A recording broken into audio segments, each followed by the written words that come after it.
E a gente encontra, dentro de movimentos unilaterais de puxar, a implementação, a capacidade de se implementar movimentos do tronco, né? E aí são vários tipos de movimentos que podem ser implementados. A gente encontra muita gente falando, já começa aqui o primeiro ponto, sobre hipertrofia próximo distal. Ah, faz um movimento tal que vai enfatizar a região distal, a região proximal do latíssimo. Não faço ideia, né, de como isso pode ser feito. Então, afirmar que pelo movimento da coluna, pelo sei lá o quê, variação sei lá qual, pull around distal, enfatiza a região baixa, mais proximal, ao meu ver, é muito... Eu não consigo nem entender o que eles querem falar, né? A região proximal, a região baixa, está falando o quê? As fibras inferiores ou as fibras do latíssimo em si, mais próximas ao tronco, né?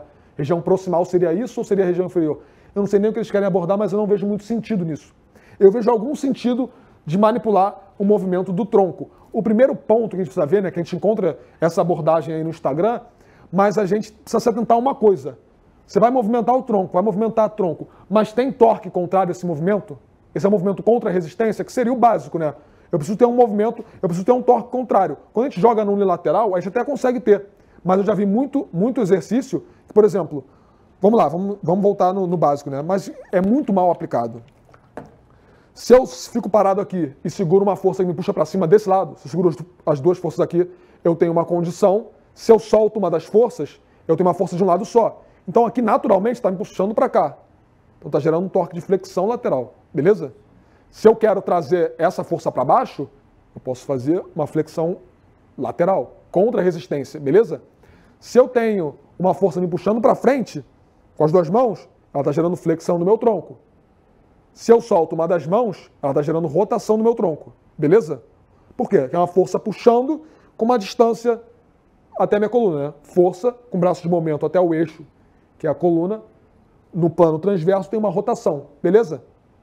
Agora, se a força me puxa para frente, ela gera resistência contra a flexão lateral? Rimadinha, fazendo a flexão lateral. Qual o motivo, né? Qual o intuito? Qual o intuito? É você botar esse músculo num comprimento mais curto e remar aqui? Tudo bem. Agora, é fazer uma flexão, a gente pode comentar até sobre isso, é fazer uma flexão lateral dinâmica para trabalhar o músculo na flexão lateral da coluna? Você não está tendo nem resistência contra, pô. Faz sentido, será? Ao meu ver, não faz. Então, tem que se atentar no primeiro ponto. Será que tem torque contrário? Havendo torque contrário, vamos ver o que a gente pode aplicar. Que eu acho, né, que eu considero que talvez possam ser algumas aplicações. A primeira aplicação, aumentar a excursão de movimento, a excursão muscular no exercício. A gente viu que variar a posição do tronco, eu vou até voltar aqui. Olha o tamanho da excursão das fibras do latíssimo com a flexão lateral. Olha a excursão com a adução e a abdução do ombro, com extensão do ombro. Não chega nem aos pés, pô. Isso aqui é uma variação de comprimento gigantesca. E ninguém fala sobre isso. Ninguém falou sobre isso. Eu acho que ninguém leu. Eu vou trazer um dado ali, que eu acredito que ninguém tenha lido isso no artigo, mas a galera fala bastante sobre isso aqui, né? Essa imagem vai lá, de latíssimo, é Gerlin 2013, bora pra cima. Vou mostrar um dado ali para você que mostra a variação do comprimento do fascículo nesses movimentos. Isso aqui é absurdo frente a qualquer outro tipo de movimento, né? Principalmente do ombro.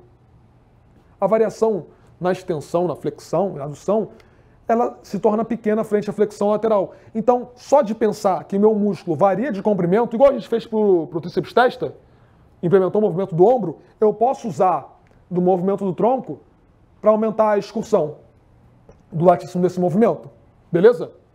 Eu posso usar do movimento do tronco para direcionar estímulo entre regiões. Primeiro, se eu quero aumentar a excursão do latíssimo, como é que eu posso fazer? Eu quero uma excursão máxima. Faz sentido, então, para você ter uma excursão máxima, combinar extensão com adução. Você usou os dois movimentos que variam com o movimento do latíssimo. Faz sentido combinar a rotação com, principalmente, a flexão lateral. Porque a flexão lateral se mostrou variar absurdamente com o movimento do latíssimo. Então, se eu quero buscar uma condição de aumentar a excursão do meu latíssimo nesse movimento, trabalhar ele ao longo de uma amplitude muscular muito grande, eu posso fazer uma espécie de remada no lateral, ou puxado no lateral, que combine esses movimentos do tronco, de rotação, principalmente flexão lateral. E aí eu posso pensar em posicionar a sobrecarga de modo que, perceba que ela não está para cima, nem está para frente.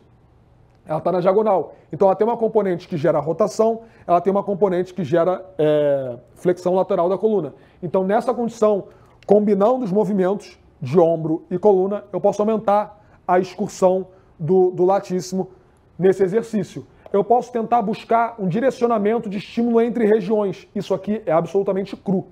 É baseado numa hipótese ali. A gente está falando sobre essas análises que a gente está fazendo aqui. Perceba como essas análises de agora são bem diferentes da do início, tá? Tem uma fundamentação muito melhor. Mas aqui, o que eu posso fazer? Combinar uma adução de ombro com uma flexão lateral. Por quê? A gente não viu que as fibras inferiores do peitoral... A gente não viu que as fibras inferiores do latíssimo dorso, ela apresentam, no estudo de Ackland, o maior braço de momento para adução. Então elas podem acabar participando melhor da adução. A gente não viu que ela varia mais de comprimento na flexão lateral da coluna. Então se eu trago uma condição onde eu combine adução de ombro com flexão lateral da coluna, pode ser uma condição que, quando comparado às fibras superiores, eu consigo direcionar o estímulo para as fibras inferiores. Beleza? Então a gente voltaria naquele debate de hipertrofia absoluta ou relativa, mas pensando num direcionamento, se tornaria talvez eficaz de direcionar a ênfase do exercício para as fibras mais inferiores. Repetindo, combinar adução de ombro com flexão lateral. Beleza? Ou eu posso buscar para as fibras superiores. E o que eu faria para as fibras superiores, como elas variam mais de comprimento que as inferiores para a rotação e como elas têm o maior braço de momento que as inferiores para a extensão do ombro, eu posso buscar numa remada, onde ela me oferece torque rotacional também, combinar a extensão do ombro com a rotação. Então, isso aqui talvez possa ser uma estratégia, tá? Não estou falando que é o jeito top de treinar latíssimo não, tá? Tô falando que talvez seja uma estratégia para o direcionamento entre regiões, tá bom? Fora todo o aspecto funcional que poderia ter numa remada unilateral, né? Uma remada combinando o movimento do tronco, que é algo natural. Se você vai puxar alguma coisa na tua casa, puxa a geladeira aí que a mãe vai passar vassoura. Tu vai remar fazendo essa rotação do tronco, provavelmente, né? Tu vai ficar numa base mais assimétrica, não um pé lado a lado, tu vai ter esse movimento unilateral. Então, unilateral combinado com o tronco. Então, para além desse direcionamento, a gente tem essas outras aplicações. Eu posso usar esses movimentos do tronco para direcionar, talvez direcionar a ênfase do exercício para o latíssimo dentre os demais agonistas. E aqui eu faço a mesma coisa. Adução com extensão, flexão lateral com rotação. Dessa forma, se eu procuro um exercício que me ofereça isso, ou seja, lembra tudo que a gente falou sobre combinar estímulos para o músculo para ele ser o cara responsável pela tarefa? Talvez aqui, se eu vou querer fazer um movimento onde eu tenho aqui nesse exercício fazer uma rotação de tronco contra a resistência. Então, eu preciso de uma força que me puxa para frente para fazer a rotação de tronco contra a resistência.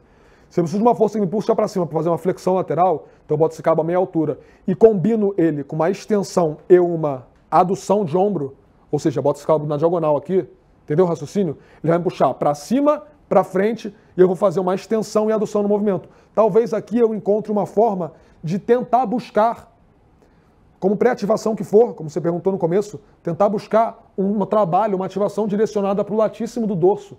Obviamente eu estou perdendo muito até a familiaridade do meu aluno com esse exercício. Isso com certeza vai influenciar na capacidade de força que ele vai aplicar nesse movimento. Beleza. Mas se esse meu aluno tem dificuldade de engajar o latíssimo, ativar o latíssimo, não faz sentido tentar selecionar uma condição que, frente aos demais extensores ou agonistas do movimento de remada, puxada, etc., talvez o latíssimo não seja priorizado por esse movimento combinado que a gente tenha. Então, aqui talvez a gente possa buscar uma questão mente-músculo, ativação e etc., para o latíssimo do dorso, ou se ele for tendo familiaridade, até buscar sobrecarga mesmo, um exercício propriamente dito, buscando enfatizar o latíssimo frente e os demais agonistas. É necessário? Talvez sim, talvez não. Esse debate ganhou tanta pauta que eu não me sentiria livre de não abordá-lo aqui com vocês, tá? Porque se eu não falar, vocês vão ouvir de quem fala, e ao meu ver, tem muita coisa aí que não deve ser considerada. E o último ponto, que para mim, Bruno, é o principal ponto dessas manipulações de movimentos do tronco, né? Além do, por exemplo, Eu vou fazer uma remada. Eu mantenho esse latíssimo engajado aqui, eu faço uma contração prévia visando justamente essa ativação, faço uma flexão lateral isométrica, uma flexão do tronco isométrica e puxo na extensão.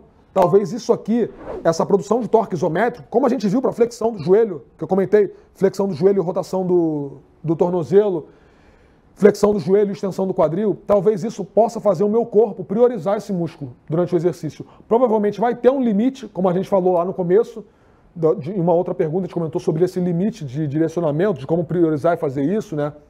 Provavelmente eu posso ter, nessa condição aqui, de contração isométrica, sem buscar fazer movimento, sem pensar tanto na resistência para isso, só contrair isometricamente o latíssimo na questão do tronco, e aí sim fazer o movimento, eu posso ter aqui uma forma já de tentar buscar selecionar ele ativamente, né, para além do foco interno, para além de pensar no, tá bom, vai lá, contrai o latíssimo nessa remada, eu já contraio o latíssimo nessa remada, posicionando dessa forma, contraindo ativamente, né? Se você fizer a contração, se você pensar em contrair o latíssimo, naturalmente você vai fazer esse movimento com o tronco e aí a partir disso fazer um movimento. Isso talvez possa ser uma condição para levar o direcionamento da ativação para esse músculo. Mas o que seria principal para mim dentro dessas variações pode ser potencializar a hipertrofia em comprimento longo. Porque o que eu falei, como eu vou variar tanto de comprimento assim do meu latíssimo, sem explorar dessa flexão lateral do tronco. Entendeu? Então, para mim, esse movimento do tronco, ele pode permitir esse alongamento legal do latíssimo. Tá bom?